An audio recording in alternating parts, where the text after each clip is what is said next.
Hey, what's up, guys? Roman here, Monster Gadgets. I hope you're all having a wonderful day wherever you might be.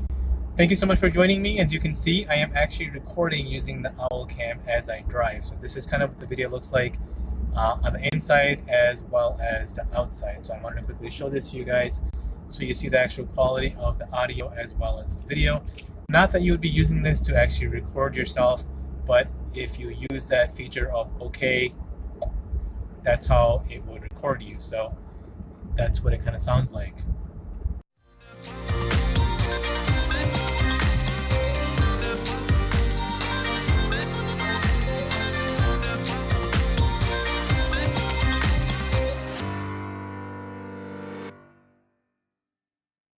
Alright guys, so here we are on the inside of the car, and I'm going to go ahead and start with the actual app itself. So first of all, you've got a map on top which displays the location of the phone in blue and the location of the car, or the Owl Cam in this case. As you guys can see, it's right there in the back, right on the screen there. So you're able to look at your location of the car at any time as long as you've got that LTE service available.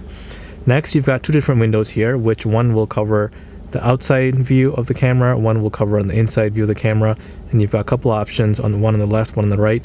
The left one is to go live, so you can see what's going on live with the camera, and on the right hand side is the actual history, so it will capture, I believe, 7 days of history on the cloud, so you're able to go ahead and click on that and view. So for example, let's go ahead and take a look at the live view. I'm going to go ahead and click live view, and it's going to go ahead and load that for us, and that's currently what you're seeing right now. And go ahead and X out of there. And let's go ahead and take a look at the history.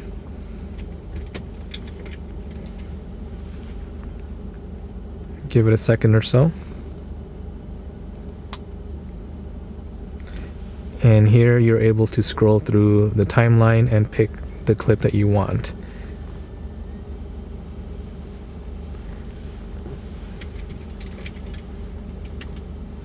Alright, so now you have that option for both the outside camera as well as the inside camera. Let's go ahead and go through the first menu here. Every time you connect through your LTE, does use up a credit, so Owl Cam does give you 60 credits per month, and every single time you use it, every minute is 1 credit. So if you're watching the video remotely and you're watching your camera, like for example off site, and you're looking at your car, that will use up 1 credit per minute, and it does roll over. So I've got 30 rollover credits, and then I've got 59 out of 60 available to use right now. If you wanted to buy more, you can buy 60 credits for $5 and be able to do that. One feature I do like about this is they have Owl Cam 911 Assist, which I do have activated. So basically what it says, when a serious crash is detected, their live operator will call you through the Owl Cam to see if you need any emergency services, and if you say okay, they will go ahead and send 911 assistance, and I believe if you don't respond, they still send it to you, so that way you do have some assistance in case you get into a car accident.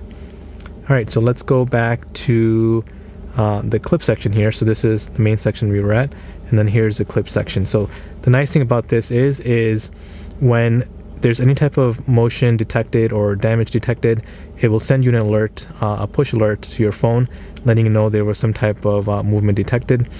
You're able to go ahead and save it, or you can basically ignore it, but those clips are there in case you want to go ahead and download that video for reference later on, or if you've caught some actual action that you want to be able to save, you can go ahead and do that. Alright guys, let's go ahead and take a look at the actual screen function itself. So when you first tap on the screen, it's going to give you a menu where you can go ahead and control your brightness, your volume, your inside camera, as well as the audio on or off, your display being on or off, as well as tapping to be able to create the clip, or you can go ahead and say the special words, which is OK, and then it'll go ahead and capture that clip. When you've got a split screen like this, it's capturing both outside as well as inside audio and video. If you scroll down, now you've got only the outside being captured, and it'll tell you the inside camera audio is off. The inside camera is right here on the top right hand side, and then you've got 2 LEDs in the front here, as well as 2 microphones that are on top.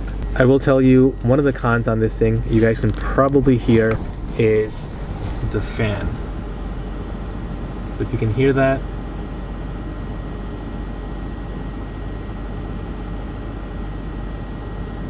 that is the actual fan on the camera itself. Now, a couple things I've tried.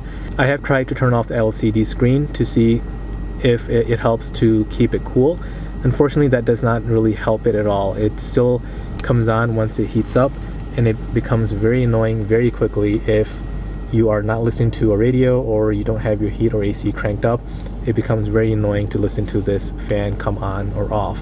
So if you are sensitive to sound, you probably will not be happy with having this in the car. The other thing I feel like it's a huge con for this camera, given its price point, is the inability to see inside the car while you are driving. It does have the LED lights on it, which only come on at time of an event when the car is parked, so it does light up the car on the inside pretty well. If somebody tries to break in, you can see that individual because LEDs are on. But while you're driving, if you are going to be doing any type of rideshare such as Uber or Lyft, and you're planning on capturing this just for your safety on the inside of the car, this camera is pretty much useless. All you'll be able to see is complete darkness. It will capture audio, but you will not be able to see actually anything on the inside. So I think that's a huge con for this camera.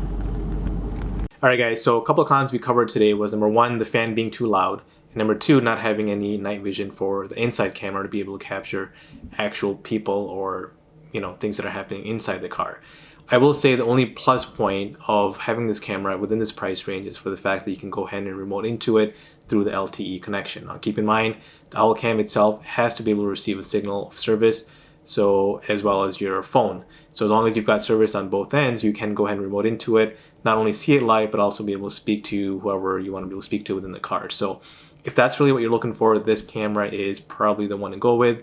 But there are other ones in the market. I'll go ahead and link them down below. You guys can go check those out that are somewhat comparable and within the same price range. Quality-wise, they're also comparable. But for the fact that it's very easy to use, very user-friendly app, this, in my opinion, would be the biggest plus point if you are looking for that feature. So hopefully you guys enjoyed this video. If you did, make sure you give me a big thumbs up. Subscribe to my channel if you haven't already, and I will see you guys next time. Goodbye.